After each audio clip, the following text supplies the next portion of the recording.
Hello boys and girls, this is Mrs. Burke and this is our first math video of the year.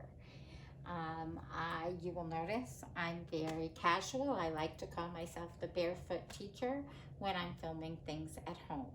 I won't be dressed like this in school, I promise, and of course I would have a mask on. But we're going to review some things that should help you with your home learning. And you might have to watch this video more than once if you're not really understanding the concept. You can also ask an adult to watch it with you and help you figure out what's going on if you're confused. So we're going to talk about the equation again. Now, we started to talk about this last week, and I hope that you remember that an equation is a number sentence. That means it's a complete thought. It must have numbers and or letters.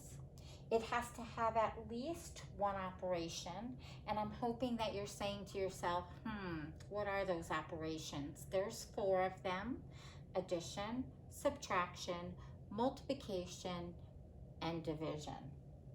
It has to have at least one of those, but it could have more.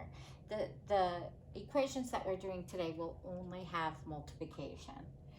There is an equal sign, and you'll notice there's a star by this one. That is really what makes an equation an equation. There is something that says 2 sides of this problem are the same.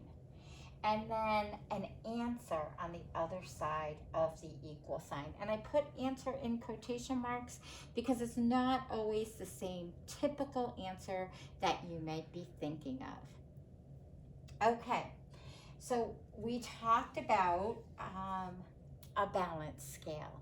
When I think of an equation, I think in my head of a balance scale. And you know how a balance scale works.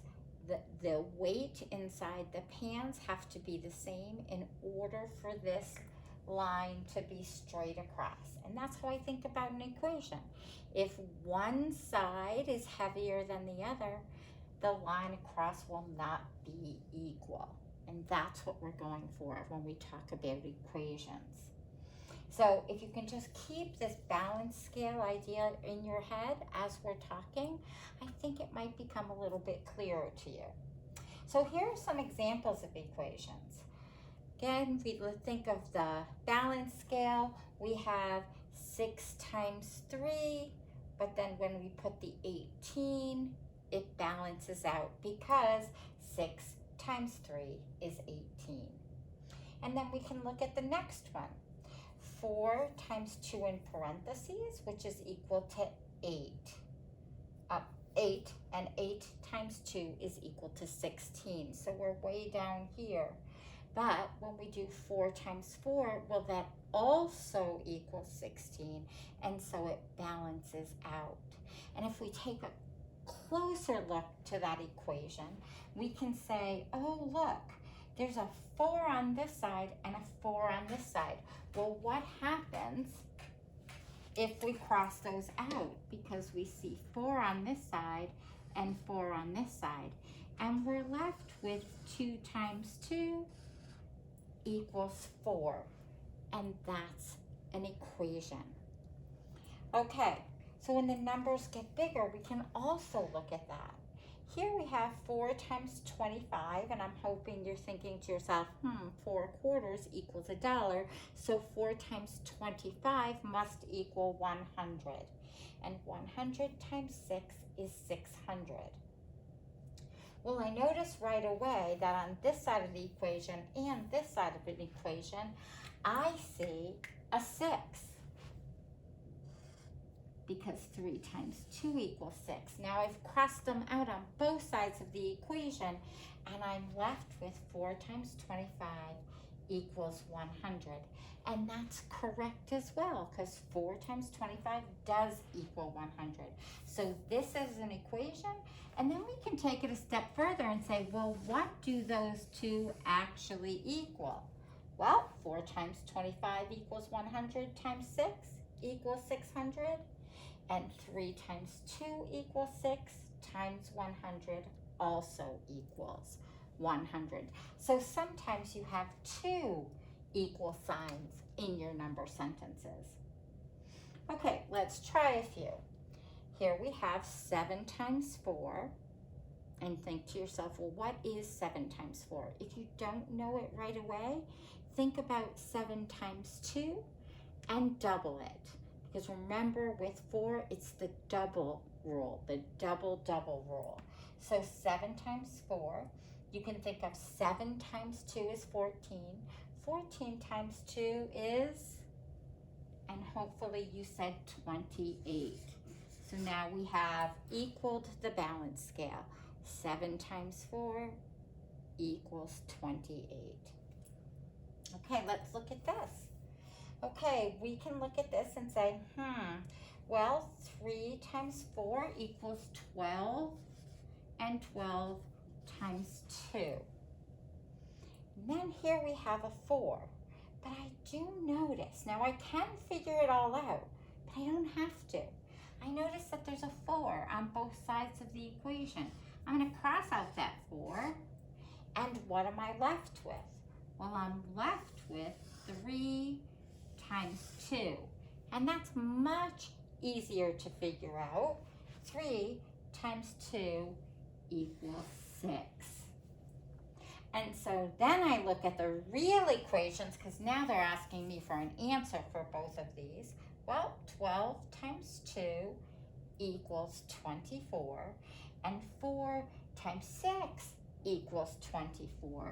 So the answer here to equal this equation must be 24. So 24 is the typical answer that you would be looking for, but remember, an equation can just have another little expression inside of it. Okay, sometimes when we're looking for what goes in the box, it's in the beginning of the equation. So I'm going to look at this and I say, all right, I see 9 on this side, but guess what? I see 3 times 3 here, and I know that's equal to 9. So I can cross out this 9 and cross out this 3 times 3. So what am I left with that's going to go in this box? Well, I can rewrite the equation if I want to now say the box equals 3 times 2. So what would go in the box? 6. So 9 times 6, which is equal to 54, is equal to 3 times 3, which is 9, 3 times 2, which is 6, and 9 times 6 equals 54. So we can do all the multiplication if we want, but we have this shortcut if we really understand that equations are made up of equal expressions. Okay, let's try some more on your own. Just take this down, put it up here in case we have to refer to it. But we're going to look at these again, and then you're going to try some on your own in your book. Okay, so let's take a look at this. Let's get another color. We have 4 times 3 times 6 equals 2 times 3 times what? Again, we can do all the multiplication and we will get the correct answer. But let's use what we know about equations to try to figure out what would go in that box. Well, I look at this and I see that there's a 6 over here and there's a 2 times 3 here. Or maybe you saw the 3 and the 3. So let's do that. Let's say there's a 3 on this side and there's a 3 on this side. And so if we cross that out, okay, we need a darker color, I was told.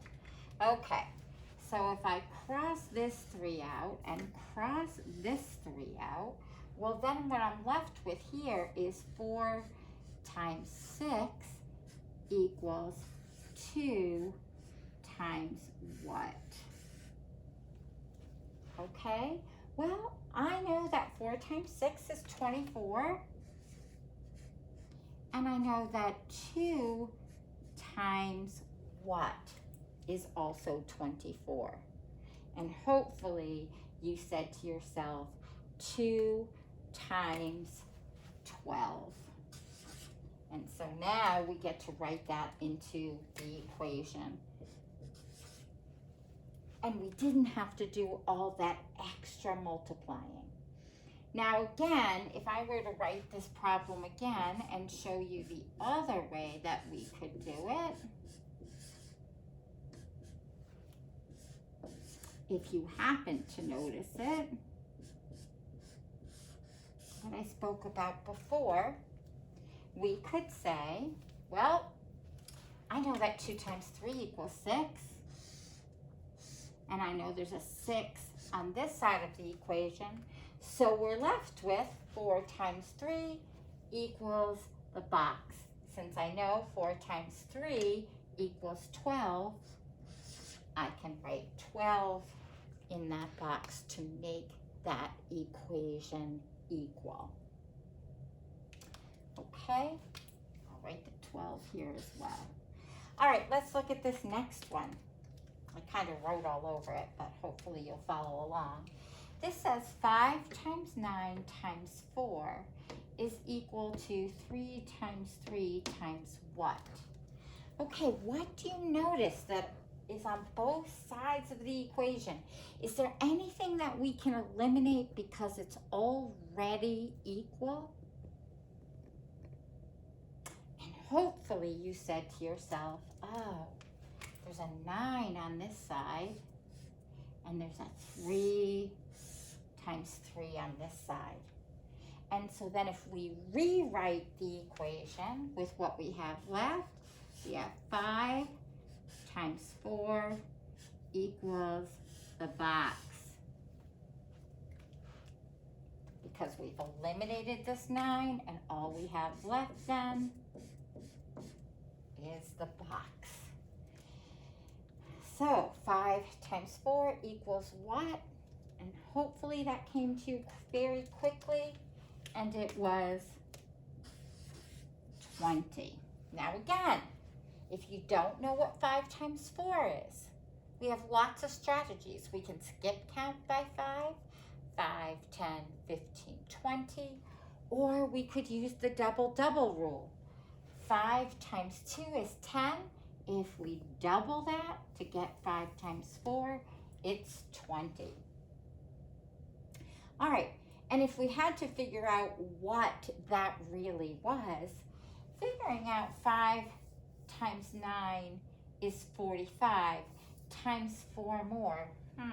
That's a little bit harder than saying 3 times 3 is 9, and 9 times 20 is 180, if they asked us what both of these equations are equal to.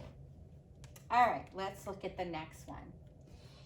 16 times what is equal to 4 times 8 times 4? What would you like to eliminate there, so that we don't have to do all that multiplication and then possibly division to find out what comes in here? Well, I'm hoping that you noticed that there was 4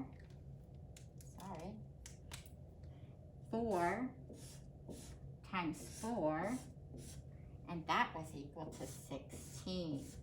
So if we cross all that off, we have box is equal to 8.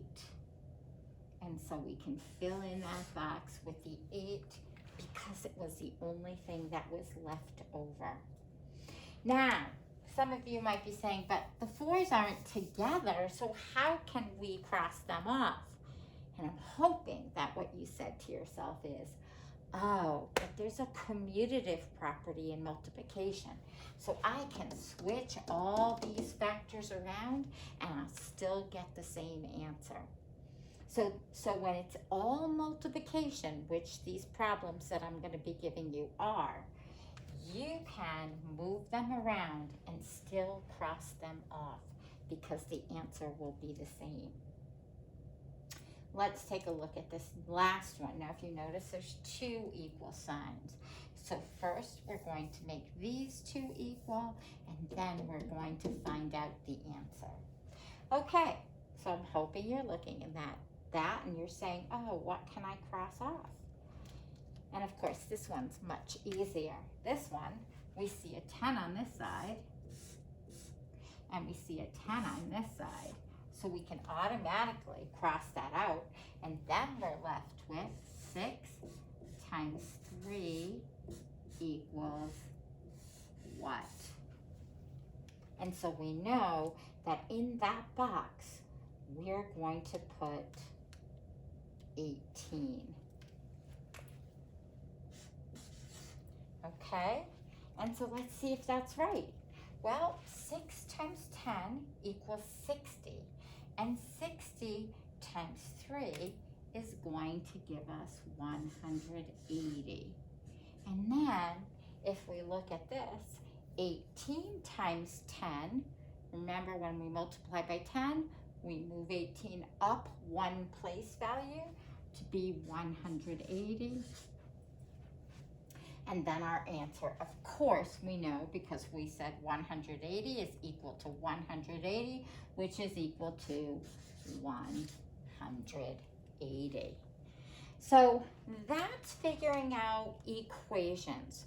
Remember, you're thinking about a balance scale and you're trying to make sure that one is not heavier than the other, that line of the balance scale goes straight across. So good luck. You're going to have an assignment that I'll be listing in your Google Classroom, and try them out, do the best you can, try to answer each one, and we'll go over it when you get back to school. Thank you.